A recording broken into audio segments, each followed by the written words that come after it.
말씀의 제목은 전도제자의 시작이라는 부분 속에서 두 번째입니다. 은혜로 시작이라는 제목으로 잠깐 말씀을 나누겠습니다. 모든 사람들이 똑같이 2024년을 시작하게 됩니다. 특별한 게 아니고 이러면 똑같이 2024년을 시작을 하게 되고요.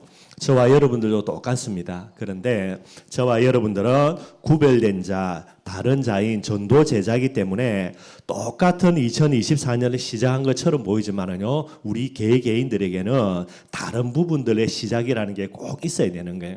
무엇으로 시작해야 되는가? 지난주 말씀 나누었습니다. 믿음으로 시작해야 됩니다. 우리가 할 일, 그죠? 제일 중요한 일이 뭡니까? 믿는 겁니다. 믿는 거. 그래서 나를 믿는 자는 나의 하는 일을 그도 할 것이요. 예수님이 말씀하고 계시고요. 저와 여러분들의 가장 중요한 일이 믿는 일을 감당하게 되면 하나님은 하나님의 일을 반드시 행하시게 되는 거예요. 그래서 믿음으로 시작하게 될 때에 뭐가 됩니까? 구별된 응답입니다. 다른 응답 반드시 받게 되는 거예요. 우리 거 아닙니다, 여러분들. 똑같이 남들이 다 받는 응답 내가 받겠다. 그거는 내 게 아니에요, 여러분들. 나를 위해서 하나님이 준비해 놓은 응답이 뭐냐니까 남들이 받을 수 없는 구별된 자가 받을 수 있는 구별된 응답이 되게 되는 거예요. 그게 내 겁니다, 여러분들. 남의 밥그릇 앞에 가가지고 그거 내가 먹으려고 하면 그거는 말이 안 되는 거고요. 우리를 위해서 하나님이 진짜 구별해 놓은 게 있다니까, 여러분들. 그래서 이걸 늘 생각해야 됩니다. 우스갯소리로 그죠? 부모인 그죠? 어머니가 귀한 음식을 만들어 가지고 자녀를 위해서 진짜 음식 준비해놨는데요. 그거는 안 먹고요, 그죠? 개밥 그릇 가가지고 그거 짓고 먹을 걸로 하면은 이 말이 안 되는 거 아닙니까, 여러분들? 똑같은 형태가 되는 거예요. 그래서 이 응답을 두고 구별된 시작입니다. 믿음으로 시작하는 부분들 되기를 주님의 이름으로 축원드리겠습니다. 믿음으로 시작하기 위해서는 여러분들 믿음의 첫 출발점이 어디냐? 그게 은혜라는 거예요. 그래서 오늘 은혜로 시작하는 부분도 또 조금 말씀 나누겠고요. 오늘 두 가지를 한번 살펴보도록 하겠습니다. 지난주에는 이 욥에 대해서 조금 살펴봤고요. 욥과 동시대의 사람입니다. 그게 이제 아브라함이에요. 그래서 새벽기도 중에 그죠? 아브라함의 부르심에 대해서 조금 살펴봤는데 창세기 12장을 조금 살펴보면서 하나님의 부르심에 대해서 조금 살펴보고요. 두 번째입니다. 요걸 참고로 해서 저와 여러분들의 시작이죠. 은혜로 시작하는 부분들 그리고 연결해서 오늘 본문 말씀 두 절 조금 살펴보도록 하겠습니다. 먼저 여러분들 창세기 12장 조금 펼쳐놓으면 좋을 것 같아요. 그래서 창세기 12장을 펼쳐서 12장 말씀을 조금 살펴보면서 아브라함의 부르심에 대해서 조금 한번 살펴보도록 하겠습니다.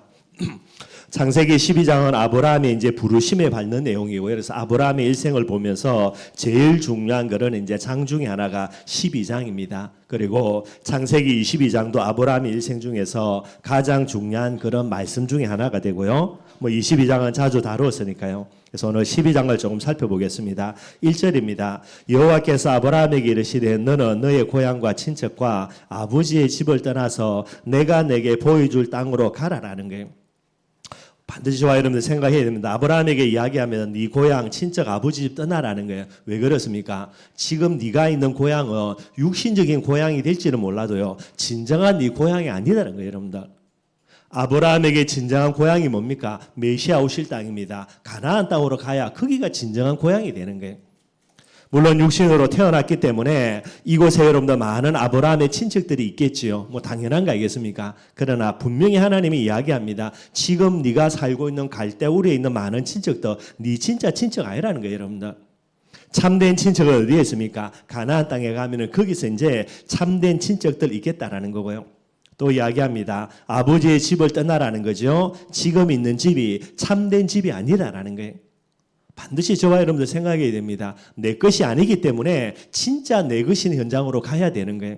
그래서 아브라함을 향하여서 본토 친척 아비 집 떠나라 그렇게 이야기하고 있고요. 그러면서 뭐라 이야기합니까? 내가 네게 보여줄 땅으로 가라는 거예요.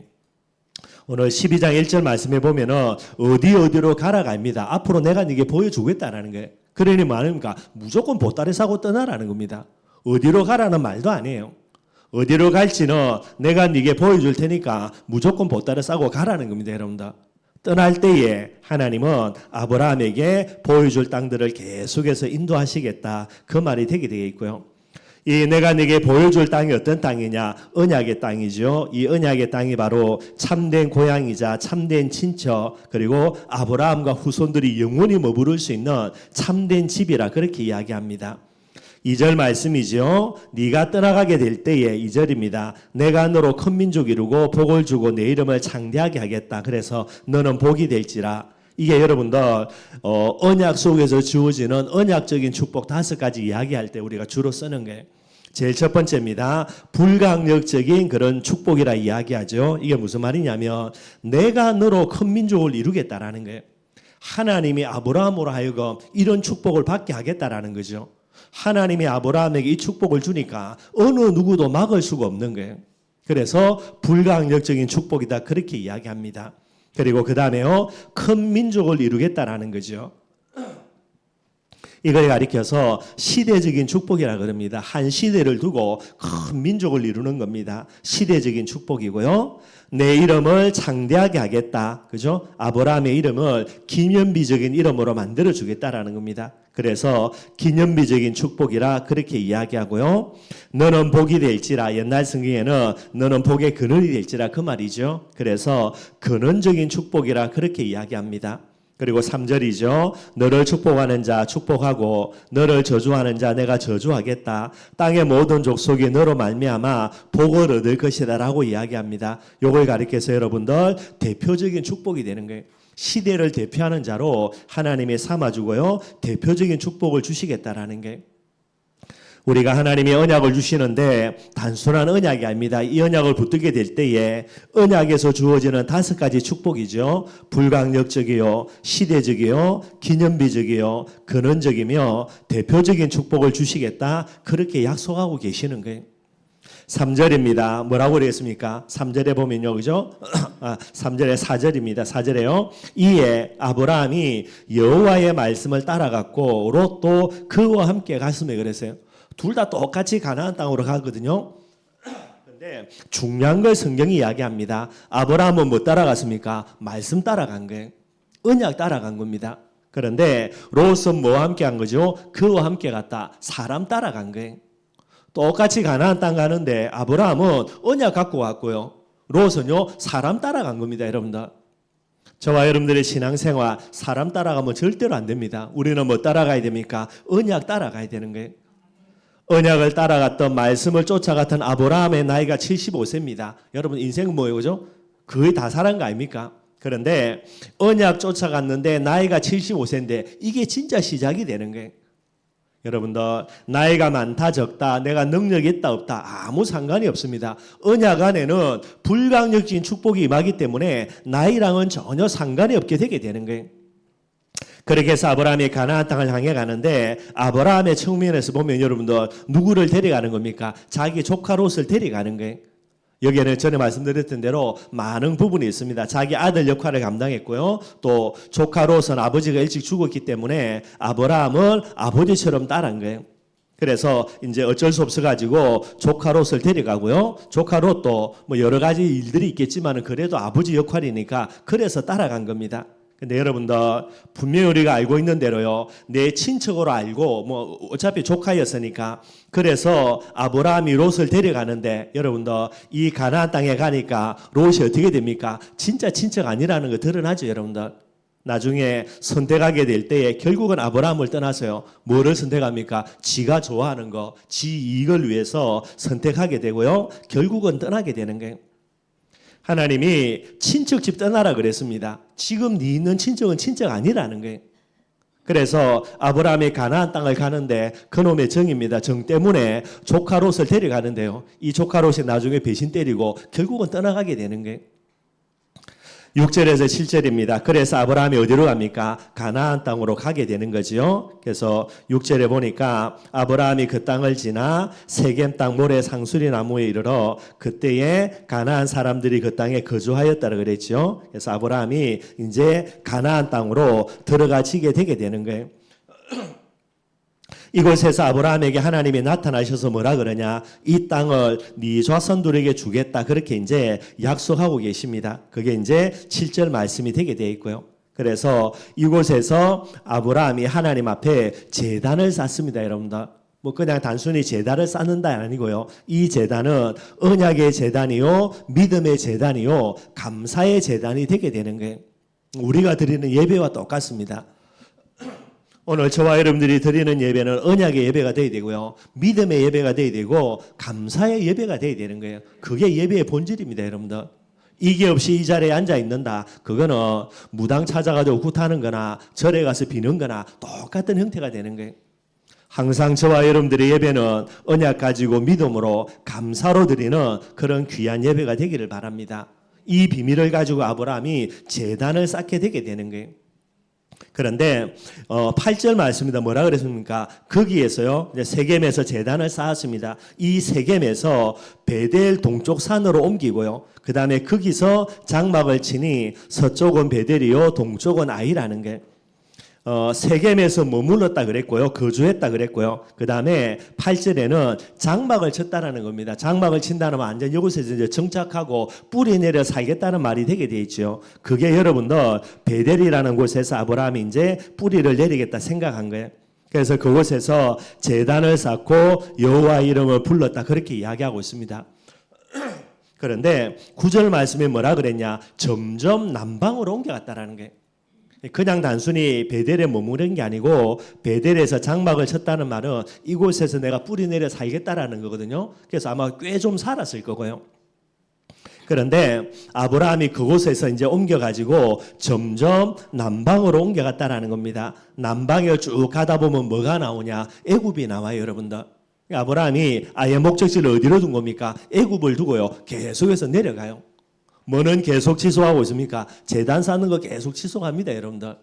그런데 애굽으로 내려갔다는 말은 무슨 말이냐? 아브라함이 하나님의 이제 인도 속에서 가나안 땅으로 왔습니다. 갈 때 여러분들 그죠? 어찌 보면 많은 부푼 마음, 기대와 소망들을 가지고 왔겠죠. 근데 막상 가나안 땅 와 보니까 어떻습니까? 이게 간단한 게 아니에요, 여러분들. 아브라함이 갈대아 우르에서 살았는데 갈대아 우르라는 곳은 여러분들 문명의 발상지입니다. 많은 발전된 문명이 있는 곳이에요. 이곳을 떠나서 하나님이 가라 하니까 그래서 이제 순종하고 왔는데 막상 와보니 가나안 땅 진짜 별 볼 일 없는 땅인 거예요, 여러분들. 많은 기대를 가지고 왔는데 기대는커녕요 어찌 보면은 실망이 되게 되는 거예요. 그러면 어떻게 됩니까? 다시 이제 갈대아 우르로 간다. 그거는 못 가지, 여러분들 체면상. 그래서 아브라함이 이제 마음에 안 들고 여러 가지 부분이 있으니까요. 아브라함이 생각하는 게 뭡니까? 또 다른 문명의 발상지입니다. 이집트 문명의 발상지죠. 애굽으로 이제 마음이 가게 되는 거예요. 그래서 서서히 이제 어디 쪽으로 움직여갑니까? 애굽 쪽으로 옮겨가는 겁니다, 여러분들. 이게 오늘 아브라함의 모습이 되게 되는 거예요. 그런데 어떤 일이 일어납니까? 10절이죠. 그 땅에 뭐가 들었다고요? 기근이 들었다는 거예요. 점점 옮겨가면서 애굽으로 가려고 하는데 기가 막히게요. 진짜 할렐루야 아멘이죠. 기근이 된 거예요. 그게 뭐 하면 됩니까? 뭐 살아야 되니까. 그래서 보따리 사도가 어디로 가버립니까? 잘 됐다죠. 그래서 애굽으로 완전히 이제 옮겨가 버립니다, 여러분들. 이게 여러분들 어떤 응답이냐? 불신앙의 응답이라는 게 할렐루야 아멘 하는 거지만은 할렐루야 아멘 할 거는 아니고 여러분들. 결국은 아브라함이 가나안을 떠나서 애굽으로 내려갈 수 있는 좋은 핑계거리가 생긴 거예요. 그래서 이제 애굽으로 내려갑니다. 그런데 실상이 뭐죠? 이게 하나님의 테스트예요, 여러분들. 이 문제를 통하여서 아브라함이 가나안이라는 언약을 생명으로 붙드는지 안 붙드는지 요거 하나님이 테스트하려고 하는 겁니다. 중요한 기회가 되는 거죠. 여기 아브라함의 믿음으로 이 부분에 이제 테스트를 이겨냈다면 아마 하나님이 좀 더 빨리 그죠? 이삭을 주지 않았겠는가? 그런 뭐 여러 가지 생각들을 할 수 있는 거고요. 근데 안타깝게도 이 하나님의 테스트를 통과하지 못하고요. 결국 이제 실격되는 부분들이 되게 됩니다. 그래서 애굽으로 내려가지게 되는 거고요. 근데 가나안 땅을 떠나서 애굽으로 내려가자마자 뭐가 생기는 겁니까? 또 다른 여러 가지 문제들이 생기는 거예요. 그래서 11절에 보니까 뭐라 말하냐, 그죠? 11절에 그가 애굽에 가까이 이르렀을 때에 그의 아내 사레에게 말하되 내가 알기에 그대는 아름다운 여인이라. 12절요. 애굽 사람이 그대를 볼 때 이르기를 이는 그의 아내라 하여 나를 죽이고 그대는 살리리니 그랬습니다. 가나안 땅을 떠나자마자 아브라함에게 뭐가 찾아옵니까? 염려 걱정이 덮치는 거예요. 왜 그러냐? 반드시 그래 됩니다, 여러분들. 아브라함이 여러분 그러면 겁쟁이야? 겁쟁이가 아닙니다, 여러분들. 갈대우르를 떠난다는 말은 그 당시는 부족 국가이기 때문에 자기가 부족을 떠나서 혼자 산다. 그러면 옆에 있는 부족들이요 힘을 내 가지고 아브라함 죽이고 모든 재산 빼앗아 버리도 법적으로 아무 하자가 없는 시대예요. 그래서 본토 친척 아비 집을 떠난다. 이거는 생명건 도전입니다. 간단한 게 아니죠. 그런데 언약을 향해서 나아갈 때는 아브라함이 얼마나 믿음의 용사의 모습을 갖고 있는지 몰라요. 그런데 가나안 딱 떠나자마자 뭐가 들어오는 겁니까? 일어나지도 않은 문제. 아직 일어나지도 않은 문제예요, 여러분들. 애굽이 완전히 들어가지도 않았으니까. 그런데 일어나지도 않은 일에 대해서 염려와 걱정들, 두려움들에 사로잡히게 되게 되는 거예요. 저와 여러분들이 언약 안에서는 뭐 여러 가지 부분이 있지만은요, 만약 언약 벗어난다, 진짜 여러분들 모자라도 우리만큼 모자라는 사람이 없어요, 여러분들. 구조가 그렇게 될 수밖에 없게 되는 거예요. 그래서 아브라함이 대책을 세웁니다. 13절이죠. 뭐라 그럽니까? 원하건대 그대는 나의 누이라 하라. 그러면 내가 그대로 말미암아 안전하고 내 목숨이 그대로 말미암아 보존되리라 하리라. 마누라 팔아먹고 지는 잘 살려고요. 그럼 뭐 사라는 어떻게 되는 겁니까, 여러분들? 이 정도로 여러분들 급장이요 모자라는 사람으로 비겁한 모습으로 그렇게 바뀌어지게 되는 거예요. 언약 붙들고 나아갈 때는 진짜 멋쟁이가 됩니다. 그런데 언약 딱 버리는 그 순간요 제일 보잘것없고 모자라고 이상한 사람, 이게 아브라함이 되게 되는 거예요. 아브라함 본인이 바뀌었냐? 본인은 바뀌지 않았습니다. 똑같은 아브라함입니다. 언약 잡고 있냐? 언약 떠나느냐? 그죠? 가나안 땅에 머무르냐? 가나안을 떠나느냐? 요게 이제 본질이 되게 되는 거예요. 물론 아브라함에서 여러 가지를 많이 살펴봐야 되지만은 오늘 12장 모습 가지고요, 뭐 시간 상계상 간단하게 한번 살펴봤습니다. 저와 여러분들이 전도제자라는 말은 아브라함 같은 똑같은 모습을 갖고 있게 되어지는 거예요. 항상 이 부분들을 잊지 말고요, 꼭 이 부분들을 기억하기를 바랍니다. 특별히 오늘 아브라함의 부르심을 통해서 여러분들 하나님의 부르심에 대해서 꼭 몇 가지를 살펴봐야 되겠고요. 오늘 아브라함을 부르시는 겁니다. 똑같은 형태로 하나님이 저와 여러분들을 부르셨다라는 거예요. 그래서 하나님의 부르심입니다. 뭐 많은 걸 생각할 거 없고요. 두 가지만 꼭 생각하면 됩니다. 하나님의 부르심에는 절대로 없는 두 가지가 있고요. 반드시 포함되어 있는 세 가지가 있습니다. 오늘 아브라함의 부르심을 보면서 이 아브라함을 향한 하나님의 부르심에 두 가지가 없습니다. 첫째는 뭐가 없습니까? 실수가 없다라는 게. 하나님이 아브라함처럼 저와 여러분들을 불렀는데 그 하나님이 실수로 잘못 우리를 부른다. 그런 법 절대로 없는 겁니다, 여러분들.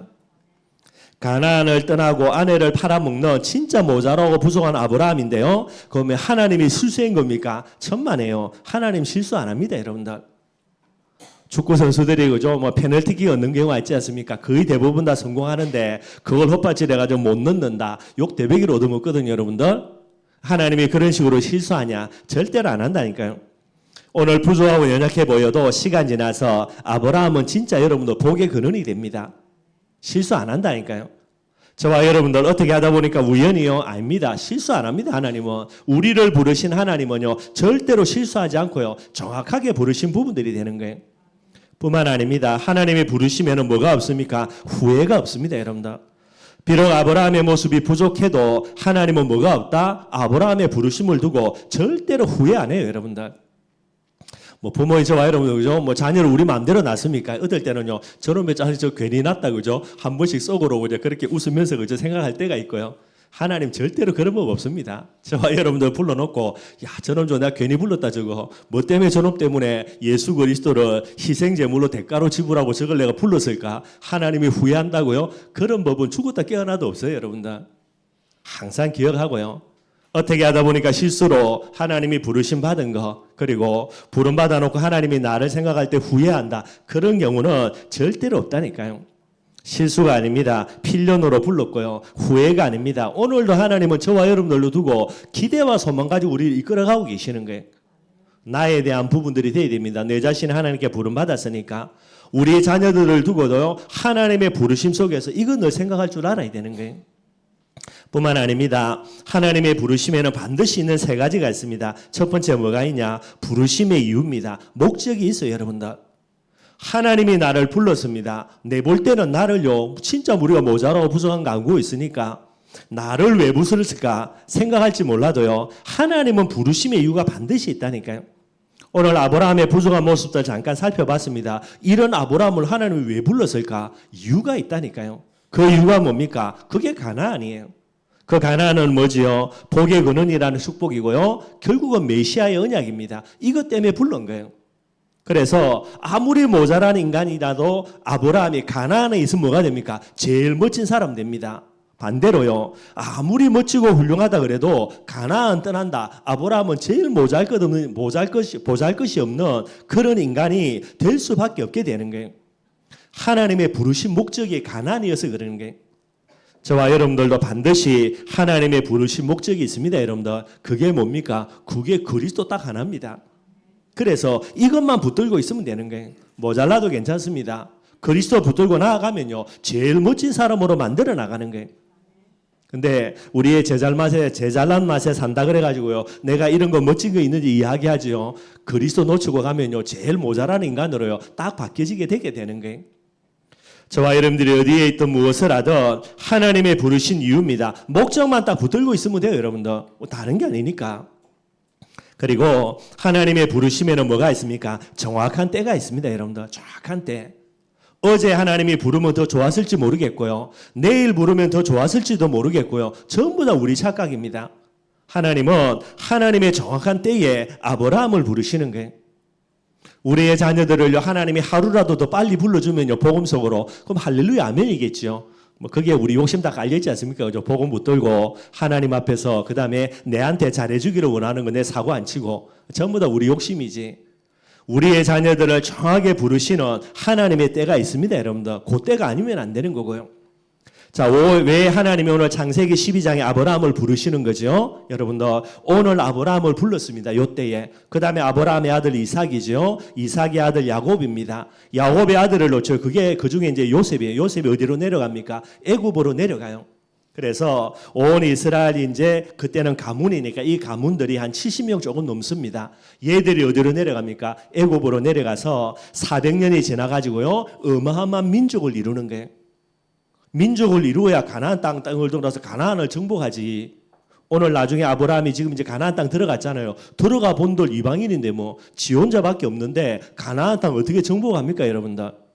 그래서 미리 아브라함을 오늘 정확한 시간표에 부르는 거예요. 또 다른 한 가지입니다. 아브라함이 이제 이렇게 됐을 때에 나중에 하나님이 이야기하시죠.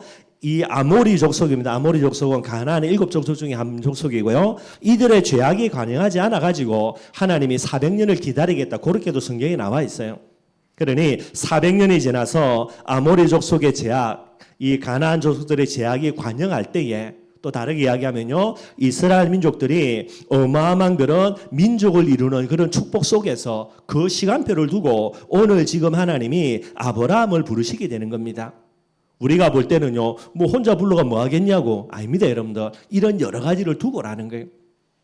저와 여러분들이 구원받아 하나님의 자녀로 부름받은 거 언제입니까? 바로 그 시간 그때입니다. 그때가 아니면 안 되는 거예요. 가장 정확한 때에, 가장 합당한 때에 하나님이 부르시게 되는 겁니다. 특별히 우리의 자녀들 놓고 많이 기도하지만은요, 자녀들을 하나님이 부르실 정확한 때가 있습니다, 여러분들. 그때 아니면 안 되는 때입니다. 그러니 여러분들이 그 시간표를 믿음으로 바라보고 기도해야 되겠죠. 뿐만 아닙니다. 하나님의 부르심에는 뭐가 있습니까? 반드시 효력이 있다라는 거예요. 뭐 가정법이겠지만은요. 하나님이 아브라함 보고 내가 내게 지시할 땅으로 가라 그랬습니다. 근데 아브라함이요. 가기 싫다고 배째라고요. 하나님께 이렇게 이야기한다. 할 수 있겠습니까, 여러분들? 그럴 수가 없다라는 거예요. 하나님이 부르시는데 나는 못합니다. 나는 안 갑니다. 나는 안 합니다. 그럴 수 있는 사람은 한 놈도 없어요, 여러분들. 아무리 대단한 놈이라도, 아무리 여러분들 깡다고 센 사람이라도요. 하나님이 정확한 때에 부르신다. 결국은 두 손 두 발 다 들어야 돼요, 여러분들. 우리 같이 신앙생활 하죠, 여러분들. 그죠? 다 돌아보면 다들 한 고집 안 합니까? 그죠? 저희 어머님이 저보고 늘 욕하는 거, 저런 무조건 성질 더럽다고 얼굴 시꺼멓죠, 여러분들. 곱슬머리죠. 거기다가 박가도 한 고집 하거든요. 내가 박가로 태어나고 싶어 태어난 게 아닌데. 항상 저보고 그래요, 여러분들. 저와 여러분들도 한 고집 하는데, 여러분들, 그죠? 하나님이 우리를 부르시는데, 우리 고집과 깡다고는 아무 소용이 없습니다. 안 되더라고요, 여러분들. 결국은 두 손 두 발 될 수밖에 없고요. 하나님의 부르심에는 반드시 효력이 있습니다. 그래서 하나님의 부르심을 거부할 사람은 세상에요. 어느 누구도 없어요. 절대 불가능이고요. 결국은 부르심대로 반드시 아브라함은 복의 근원의 축복 광답을 반드시 누릴 수밖에 없게 되는 거예요. 이 하나님의 부르심 속에 누가 있은 겁니까? 저와 여러분들이 있은 겁니다. 그래서 이 하나님의 부르심 무시하지 말고요. 이 하나님의 부르심 가운데 늘 저와 여러분들이 있는 그런 축복을 누리기를 바라겠습니다. 이걸 조금 참고하면서 여러분들 그죠? 오늘 두 번째입니다. 전도 제자의 시작입니다. 은혜로 시작을 해야 되는 거예요.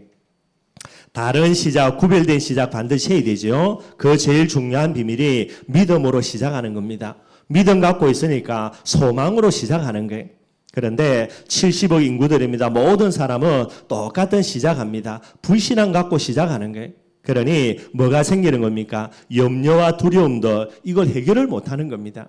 그래서 염려와 두려움으로 시작하게 되는 거죠. 그러니 똑같은 응답 다 그들은 받겠지만은 우리들만 구별된 응답, 다른 응답을 받게 되는 거예요. 믿음으로 시작해야 되는데 믿음의 첫 출발이 뭐냐? 그게 은혜입니다, 여러분들. 믿고 싶습니다, 믿습니다 한다고 믿어지는 게 아니고요. 뭐가 믿음으로 뿌려내려지는 겁니까? 올바른 은혜 받고요. 이 은혜의 비밀들이 계속 지속되어질 때 이게 오늘날 우리에게 믿음으로 딱 뿌려내려지는 거예요. 그래서 은혜 받는 게 그만큼 중요한 부분들이죠. 전에도 말씀드렸습니다. 창세기 1장 27절 28절 인간을 창조하셨을 때에 영적인 존재로 만드셨다 그랬죠. 그 말이 무슨 말이냐면 은혜를 받을 수밖에 없는 그런 존재로 하나님이 우리를 창조했다라는 게, 은혜 받는다를 쉽게 설명하면 여러분 뭔가에 영향받는다는 말로 설명하면 됩니다.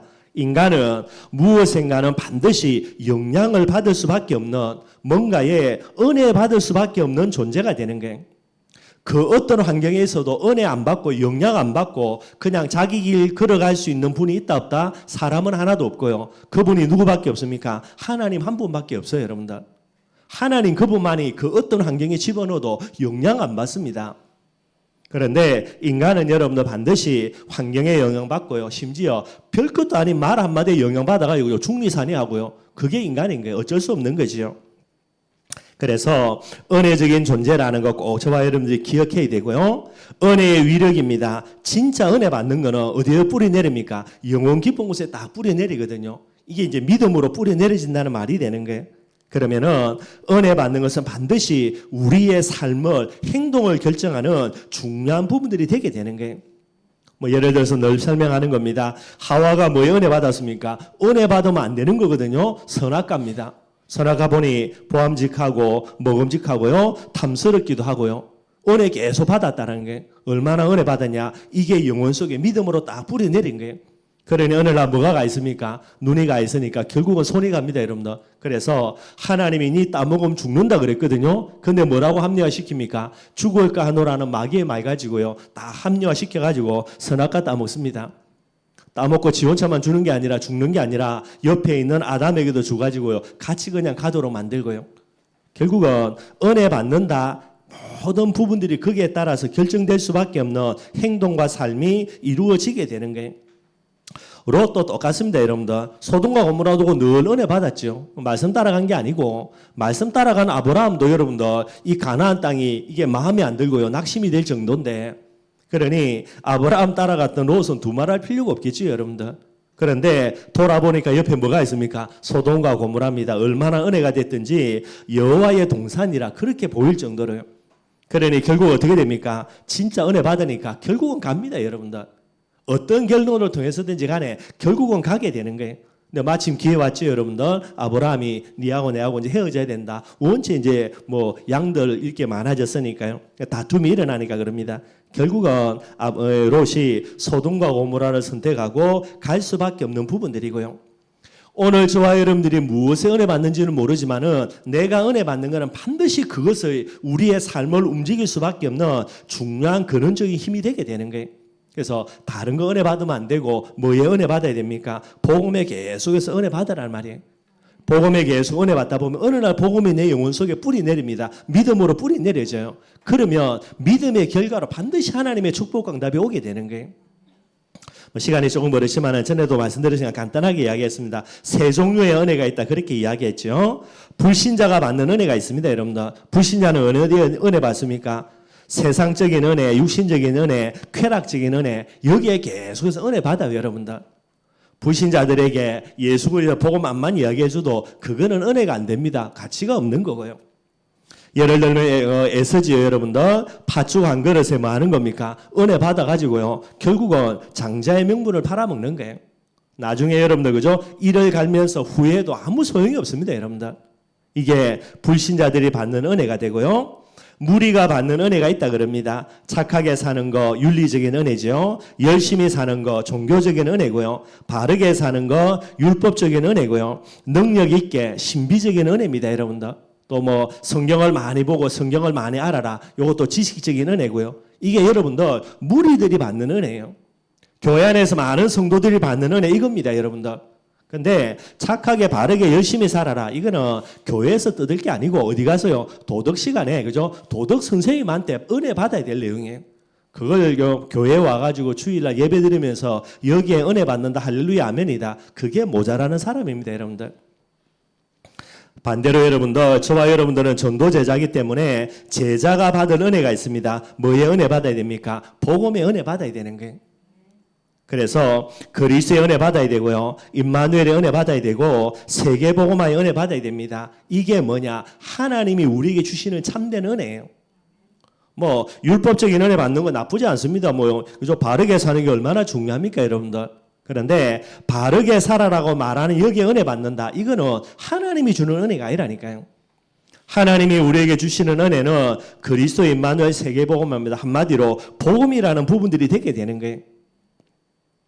불신자들이 여러분들 그죠? 왜 복음에는 은혜 안 받죠? 불신자라서. 무리는요, 왜 여러분들 제자들이 전혀 가치 없게 여기는 종교적인 윤리적인 여기 은혜 받습니까? 딱 하나입니다. 무리라서 그렇다니까요. 늘 설명하는 겁니다. 송충이는 뭐 먹어야 됩니까? 솔잎 먹어야 되고 누에는 뽕잎을 먹어야 되는 거죠. 왜 그러냐? 본질이 그러니까. 왜 제자들은 육신적인 부분에 은혜가 안 되죠? 제자니까. 반대로요. 세상 사람들은 왜 복음에 그렇게 은혜가 안 됩니까? 그러니까 불신자니까. 그래서 여러분들 사도 바울이 이야기합니다. 고린도서 1장 18절에 십자가의 도가 멸망하는 자들에게는 미련한 것이 되고 구원을 받은 우리에게는 하나님의 능력이 된다라는 게 멸망하는 자들이기 때문에 십자가의 도가 뭐 하는 겁니까? 미련하게 보이는 거예요. 멸망하는 자들인데 십자가의 도가 하나님의 은혜로 보인다. 그 사람은 멸망할 사람이 아니지. 반대입니다. 구원받은 우리에게는요, 십자가의 도가 뭡니까? 미련한 것이 아니고 가장 큰 하나님의 은혜이자 축복이 되게 되는 거예요. 그러니 이 사람은 어떤 사람입니까? 구원받을 자지. 본질이 그런 거예요, 여러분들. 꼭 저와 여러분들, 나는 전도 제자라는 거, 이 본질을 잃어버리면 절대로 안 돼요. 그래서 바른 은혜 받아야 이 바른 은혜는 하나님이 주시는 은혜예요. 사람이 만들어주는 그런 은혜, 그것 가지고 하나님이 주시는 은혜 받았다 할렐루야 아멘 하면은 안 된다라는 거예요. 바른 은혜를 받아야 뭐가 생깁니까? 바른 믿음이 생겨져요. 믿습니다 해가지고 이악 물다고 믿어지는 게 아니라니까요. 바른 은혜 받으면 바른 믿음 생겨지고요. 믿음대로 올바른 응답 옵니다. 이 응답을 가지고 올바른 증인이 되게 되는 거예요. 이게 신앙생활이에요, 여러분들. 근데 틀린 은혜 받으니까 잘못된 믿음 가지죠. 그 믿음대로 잘못된 응답들이 오는 거예요. 이것 가지고 잘못된 삶을 삽니다. 그래서 종교생활 그러는 거예요. 꼭 저와 여러분들 올 한 해 동안에 믿음의 출발은 은혜입니다. 올바른 은혜 받으시면 돼요. 은혜 받다 보면 믿어진다니까요. 믿어지는 그 순간 게임 끝나요. 응답은 반드시 옵니다. 언젠지는 몰라도. 그러니까 이게 올바른 저와 여러분들의 시작이라 그렇게 이야기를 하게 되는 거예요. 특별히 오늘 본문 2절 말씀 읽었습니다. 이 말씀은 뭐 제가 계속해서 마음속에 담고 외우면서 기도하는 그런 중요한 말씀 중에 하나고요. 지난주도 말씀도 그렇습니다. 오늘 이 말씀은 바울의 여러분들 가장 중요한 고백 중에 하나예요. 자, 오늘 15장 10절 말씀 고린도서 그죠? 뭐라 그랬습니까? 그러나 내가 나된 것은 하나님의 은혜로 된 것이다라는 거예요. 여기서 말하는 내라는 부분이 뭡니까? 창세기 3장 속에 있던 나입니다. 과거의 나지요, 여러분들. 사도 바울은 창세기 3장 속에서 예수 믿는 사람을 잡아 죽이는 것이 하나님을 기쁘시게 하는 일이라 본인의 착각이지만 그렇게 생각했던 거예요. 그래서 바울 때문에 많은 사람들이 순교의 제물로 바쳐졌습니다. 대표적인 사람이 서대반이고요. 이런 창세기 3장 속에서 살인자였던 나를 그죠? 내가 그러겠습니다. 그 다음에 나 된 것은 뭡니까? 사도로, 복음을 전하는 자로, 생명을 살리는 자로 이렇게 나를 역전시켜 주신 거예요. 이게 무엇 때문이라고요? 나의 나 된 것은, 내가 나 된 것은 하나님의 은혜로 된 것이라 분명히 고백하고 있어요, 여러분들. 여기서 말하는 하나님의 은혜는 어떤 은혜입니까? 예수가 그리스도라는 이 은혜 때문이에요. 저와 여러분들이 오늘 이 자리에 앉아 있는 거, 물론 우리가 똑똑하고 잘난 것도 있겠지만은요, 그게 아니라 100%입니다. 예수님이 그리스도시기 때문에 오늘 저와 여러분들이 이 자리에 앉아 있는 거예요. 다른 거 전혀 없습니다, 여러분들. 다른 게 있다고 말한다, 그거는 사기요. 다른 게 있다라고 말한다, 그거는 불법입니다, 여러분들. 오늘 바울이 이야기합니다. 내가 창세기 3장 속에 있는 이 내가 복음을 전하는 전도자가 된 것은 예수님이 그리스도라는 이 하나님의 은혜 때문이다. 바울이 자기의 중심을 가지고 고백을 하고 있게 되어지는 거예요. 저와 여러분들의 진정한 고백되어야 됩니다. 또 바울이 이야기합니다. 내게 주신 그 은혜가 헛되지 아니하여서 그 다음에요. 내가 모든 사도보다 더 많이 수고하였으나 진짜 여러분들 복음을 전가하는 이 일에 온전히 생명 걸고요. 너무나 귀한 헌신했던 사람이 사도 바울이에요.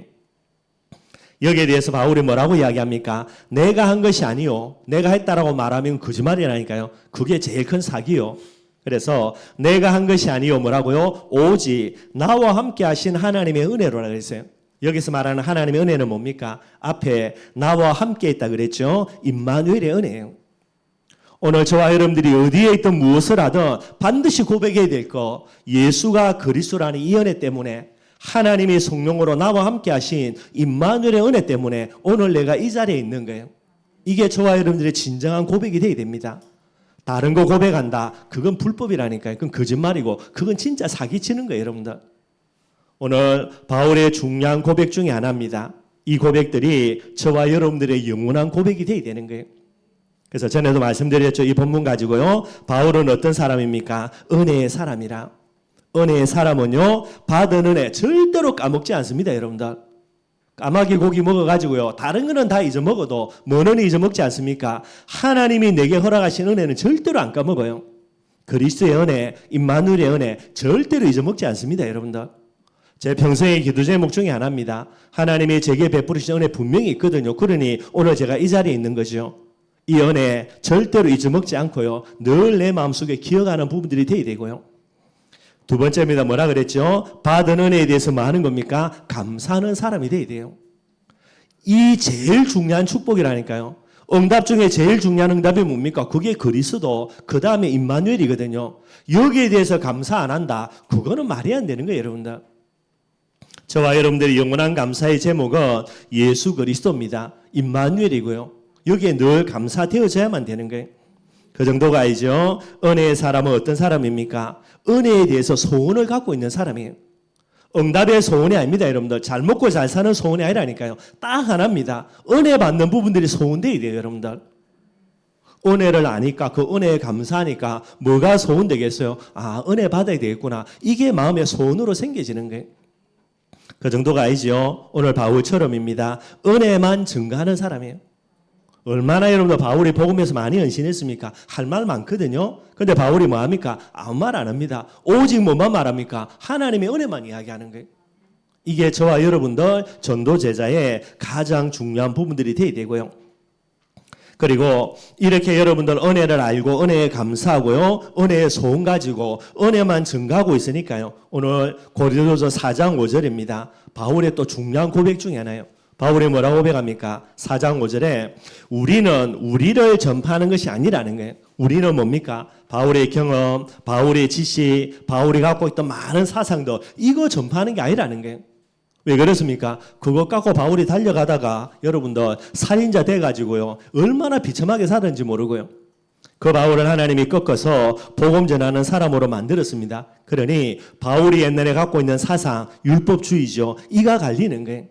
그래서 바울이 이야기합니다. 우리는 우리를 전파하는 것이 아니다. 내가 아무리 훌륭한 지식을 갖고 있고 내가 아무리 어마어마한 그런 사상을 갖고 있고 경험을 갖고 있다 하더라도 그거는 내가 말할 수 있는 게 아니라는 거예요. 그러면서 뭐라 이야기합니까? 바울이 뭐만 말하죠? 오직 그리스도 예수의 주 되신 것과 예수님이 그리스도신데 그분이 나와 우주 만물의 주인이다라는 거 이게 내 유일한 메시지라는 거예요.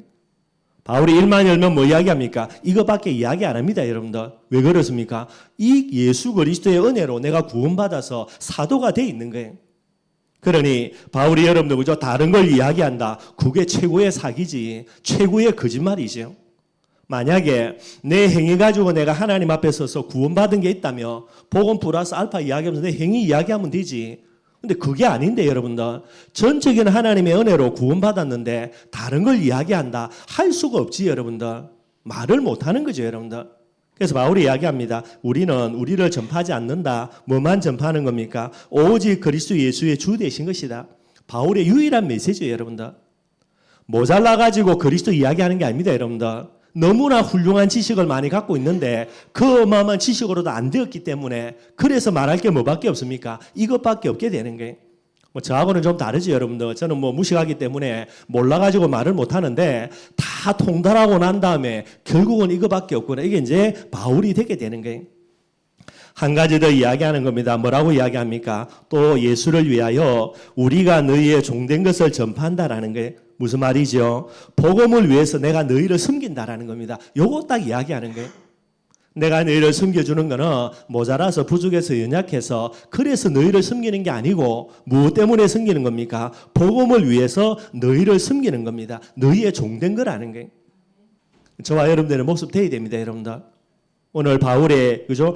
자기에게 중요한 그런 고백 중에서 바울의 메시지라는 부분들을 가지고 이야기를 하게 되는 거예요. 15장 10절이죠. 예수가 그리스도라는 은혜, 임마누엘의 은혜로 오늘 내가 이 자리에 있을 수 있는데 그런데 예수 그리스도 외에 다른 것을 말한다. 바울은 불가능한 거예요. 여러분들 구조 자체가 불가능한 거예요. 오늘 저와 여러분들 전도제자로 하나님께 부름받았습니다. 우리가 많은 것들 생각해야 되지만은요, 은혜라는 부분을 두고 저와 여러분들의 중심에 진정한 부분으로 담겨져야만 되게 되는 거예요. 심지어 어느 정도로 이야기하냐? 고린도전서 2장 2절에는요. 내가 너희 중에서 예수 그리스도와 그의 십자가에 못 박히신 것 외에는 아무것도 알지 아니하기로 작정하였습니다. 저 같은 경우는 모르니까 그죠? 모르니까 이거밖에 말할 게 없는데 바울은 뭐라 이야기합니까? 그리스도 외에 너무나 많은 지식을 갖고 있는 거예요. 더 복잡하고 헷갈리는 겁니다. 바울이 이를 악무입니다. 복음에 내가 가졌던 모든 지식들 다 내버려야 되겠구나. 뭐 저는 버리고 싶어도 버릴 게 없어서 안 되지만은요. 이게 여러분들 바울의 고백이 되게 되는 거예요. 2024년 한 해를 시작하면서 저와 여러분들의 중심에 진짜 담겨지는 그런 하나님의 말씀 되기를 바랍니다. 나의 나 된 거 뭐죠? 하나님의 은혜. 그리고 오늘 하루를 지나서 내일요. 또 어쩌면은 죽음을 앞둔 그 시간까지 쭉 흘러갈 텐데 그때에도 우리가 뭐 고백돼야 됩니까? 이거 고백해야 돼요. 이게 고백이 안 된다. 아무리 아름답고 훌륭하고 대단하게 살아도 그 인생은 하나님 앞에 가치 없는 인생이에요, 여러분들. 저와 여러분들이 죽을 때까지 고백해야 될 게 이 고백입니다. 이게 은혜의 사람의 고백이 되는 거예요. 이게 맞다면, 그죠? 입은 비뚤어져도 늘 이야기합니다. 말은 똑바로 하라 그랬으니까.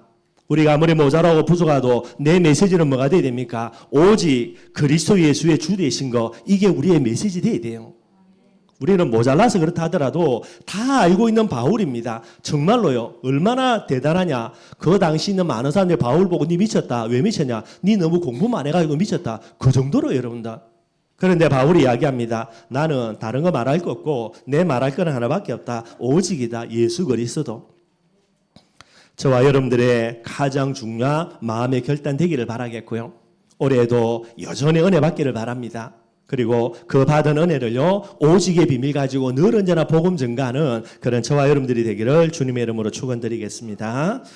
결론을 질문 몇 가지만 던지고 말씀 마무리하도록 하겠습니다. 첫 번째 질문입니다. 나는 전도 제자인가? 늘 질문해야 됩니다, 여러분들. 본질이니까요, 그죠? 하나님이 아브라함을 불렀습니다. 하나님이 저와 여러분들을 불렀습니다. 목적 갖고 불렀다니까요. 그냥이 아니라 그 목적이 뭡니까, 여러분들? 우리를 전도 제자로 불른 거. 그래서 나는 전도제자인가? 당근이죠. 애들 말로 당연한 거. 두 번째 질문입니다. 그렇다면 전도제자인 내가 받아야 될 은혜는 뭐냐라는 거예요, 여러분들.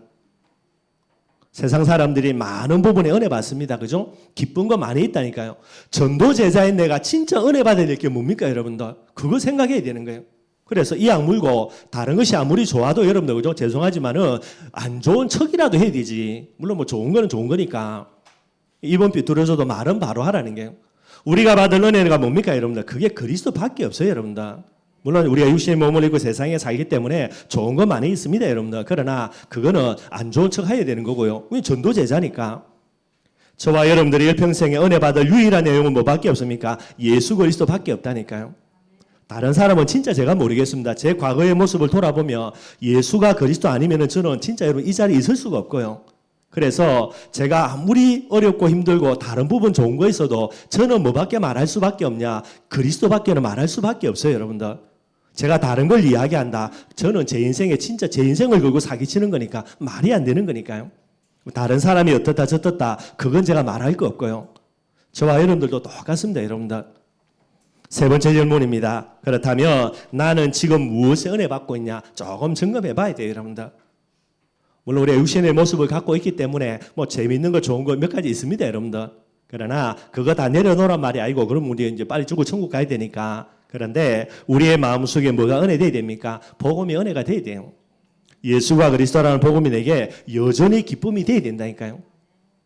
마지막 네 번째입니다. 여러분들이 복음에 은혜 받고 있다면 점검할 거 뭐 해야 됩니까? 얼마나 은혜 받고 있냐라는 거예요. 제가 우리 애들에게 한 번씩 점검할 때 있습니다. 지금까지 인생 중에 제일 은혜 많이 받을 때가 언제냐 물어보면 이따 이야기하거든요. 그때를 100으로 놓고요. 오늘 지금 너는 얼마나 은혜 받고 있냐? 물어봅니다, 여러분들. 만약에 110이다, 뭐 110도 필요 없고 100만으로 유지한다, 뭐 아무 말할 필요가 없습니다. 네 무조건 잘하고 있는 거예요. 근데 과거에 네가 100으로 은혜 받아치는데 지금 네가 은혜를 얼마나 받고 있냐 비교해보면 30이다. 네 빨리 갱신해라 그럽니다. 뭐 갱신해라 말할 것도 없고 뭐 지가 정신 차리지. 다른 거 없다니까, 여러분들. 결국은 은혜 받는 만큼 믿어지게 돼 있고요. 믿어지는 만큼 응답받게 돼 있습니다. 그게 인간입니다, 여러분들. 이 비밀을 늘 기억하고요. 그렇기 때문에 올 한 해 믿음으로 시작해야 되는데 뭐로요? 은혜로 시작해야 됩니다. 물론 시작이 끝이 아니죠. 그죠? 계속해서 믿음 고백하면서 은혜 받으면서 진행하고요. 마무리도 믿음으로 은혜로 마무리하는 부분들이 돼야 되는 거예요. 이런 24년이 되기를 주님의 이름으로 축원드리겠습니다.